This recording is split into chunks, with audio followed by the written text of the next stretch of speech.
Now at 6, the winds are churning, but they are calming down. What does that mean for your Friday and the weekend coming up? I'm Kaylee Collins in Old Saybrook this morning with how the community is reacting to a new report that highlights some issues with officer retention at the police department here. There are still 5 displaced tenants from the Concord Hills apartments in Hartford, and time is running out. I'm Kate Pattyfoot, and coming up, we'll have more on the next steps and where they'll call their new home. All local, all morning. This is Fox 61, Connecticut's news station.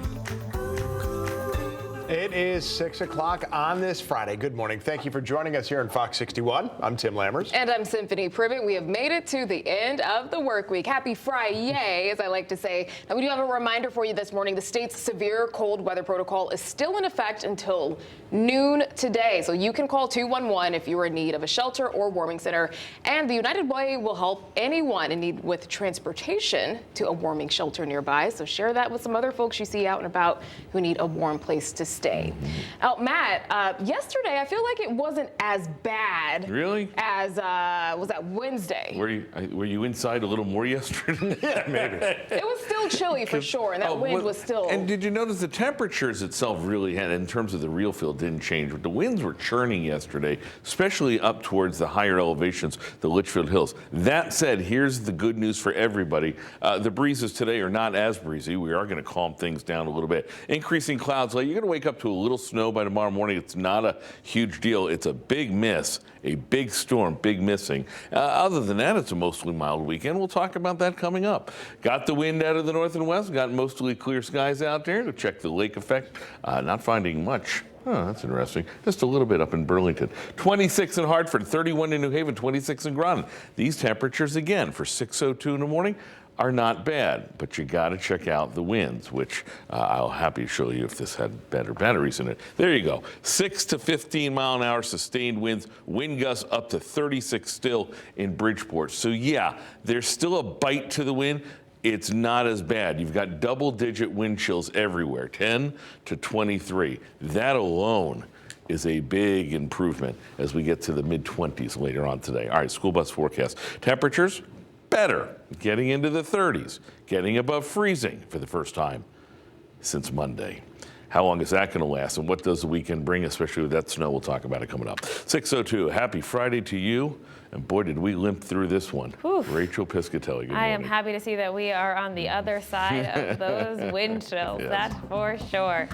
Here in the 6 o'clock hour, not much to get to. We'll take a look at your drive times this morning as you're traveling out the door. Jumping on 91 this morning, no issues. 95 and 84 also looking good from New Haven to Rhode Island at 68 minutes. 95 south, New Haven to New York is 52. Westbound 84, Waterbury to New York is 56 minutes.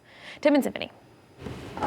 Well, last night, hundreds of people waited for a chance to ask questions about a report that details why officers seem to be leaving the Old Saybrook Police Department so often. Yeah, we told you yesterday about an independent study which found that low officer retention was tied largely to an unpleasant work environment. Fox 61's Kaylee Collins joins us now. She is live in Old Saybrook with more on what happened at a big town meeting last night. Kaylee. Tim and Symphony, good morning. Yeah, more than 400 people were tuned into this virtual meeting held last night, though they were not able to comment or ask any questions at those meetings. Instead, representatives from the firm who conducted this study were there to kind of further explain their findings from this report that was released on Wednesday. Now, the town of Old Saybrook had originally asked this firm to conduct this study last year in January of 2024, and this had been years in the making. Though there were these concerns about police retention dating back to 2016.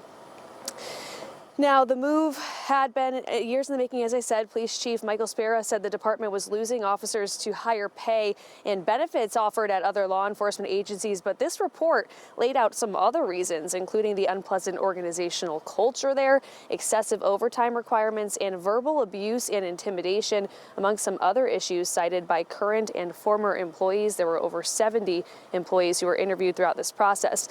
In response, the firm did make dozens of recommendations to the police department Department and the Police Commission, including the review of employee exit interviews, preferably conducted by an outside entity, the limitation of overtime to create a clear general order of employee expectations, and to publish officers' work schedules every 6 months.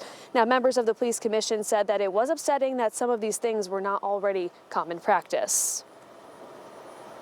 I am very disappointed. There's a lot of stuff in here that I've said repeatedly. You know, I really wish we had done exit interviews. I wish we didn't have to get to this point. I wish we could have kept people. But I'm very eager to get started. Now, the commission does plan to hold future meetings that the public will be able to participate in and offer their opinions on. We did not hear from the chief during either of these meetings last night. He has released a statement that we hope to get on our website regarding what his thoughts are on this report. We're live in Old Saybrook. Kaylee Collins, Fox 61. Kaylee, thank you. Well, time is almost out for a handful of families in Hartford who still need a permanent home. They were among the more than 100 tenants forced out of the Concord Hills apartments after an electrical fire last summer. And as Fox 61's Kay Pattyfoot reports, some of them said they feel like there are no other apartments that want them. Friday marks the last day of the temporary housing for those displaced tenants of Concord Hills apartments. Members of the tenants union are worried those that do not have a solution will face homelessness. There are still 5 families who haven't found a new place to move into after being forced out of the Concord Hills apartments in Hartford. And for Ariana Garcia, it's not because she hasn't looked. She says it's because landlords aren't accepting her. They asked for like the landlord security numbers and stuff like that. So some of them was like, we're not doing that. We're not giving them our social security number. Yeah, they're like, we don't know like what you guys are really doing and stuff like that. And when that happened, did you reach back out to the city and say, hey, this just happened, what do I do? They just kept saying, oh, just give me their numbers and we'll call. And we would, but then we're not sure if they did call or they didn't call. But yeah, we never heard back. And because the city is paying up to $4,000 in relocation expenses directly to the landlord, some tenants like Garcia have run into even more barriers. Hartford City Councilman Josh Mictum says a full-time tenant liaison position was created last year, which could have better prioritized this situation. But that position has yet to be filled. We reached out to the mayor and his deputy chief of staff about the status of the tenant liaison position, which hasn't been filled, and we didn't receive an answer on that. In Hartford, Kay Pattyfoot, Fox 61.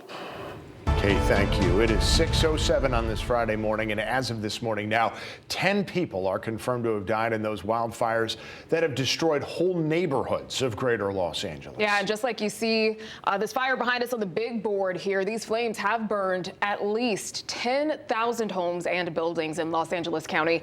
Check out your screen here. This is a look at the Kenneth fire that sparked yesterday afternoon in the San Fernando Valley. It has charred nearly 1,000 acres in Ventura and Los Angeles counties. Cal Fire says it is 35% contained. Now, as for that first fire that sparked the Palisades fire, has consumed nearly 20,000 acres, and it is 6% contained right now. Behind us, you're looking at video from Santa Monica yesterday, where firefighters battled a fire at a preschool. It's estimated that the Palisades fire has destroyed more than 5,300 structures alone, of course, many of them homes and businesses. And classes are canceled again today for the Los Angeles Unified School District. And this is a closer look at the devastation from the Palisades fire along the Pacific Coast Highway. And you can see the shells of homes that were destroyed by the flames. Such a devastating scene out there. Across Los Angeles County in Altadena, many people who evacuated from their homes returned to piles of rubble. The Eaton fire has burned through more than 13,000 acres and 5,000 structures. And now people who live there are forced to rebuild their lives. Now back here at home in Connecticut, crews in South Killingly were able to contain a brush fire that sparked Wednesday afternoon. Yeah, Fox 61's Jamel Johnson spoke with a firefighter about that fire and asked what people can do to prevent fires like these from starting up.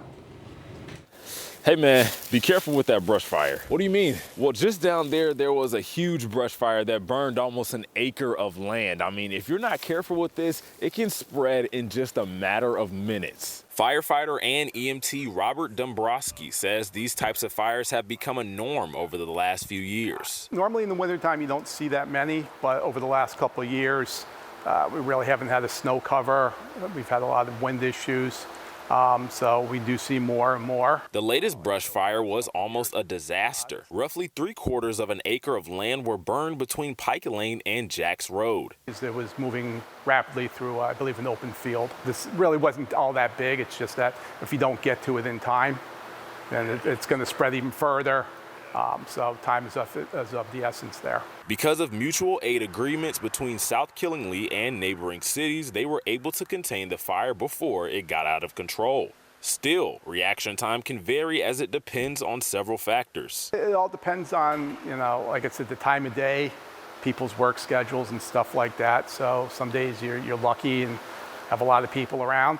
Other times it's hit or miss. Dombrowski says fires shouldn't get on the level they are in Southern California, but he still warns people about the dangers of open burning in harsh conditions. We shouldn't see anything like that in this neck of the woods, but with winds like this, if something gets started and it's close to a residence, a barn or something like that, then you have other issues you're going to have to contend with. Just dial 911, give the best location that they can. I've seen things happen before where I think, well, I'll be right there. I have a bucket of water, and next thing you know, it's gone. You turn your back for 1 second, or an ember gets away, and you never know where it's going to land. Now, burn brush permits are invalid if the forest fire danger level is high, very high, or extreme, and you're burning within 100 feet of grassland or woodland. Right now, the DEEP says that the forest fire danger level is high for all counties. In Killingly, Jamel Johnson, Fox 61. Jamel, thank you.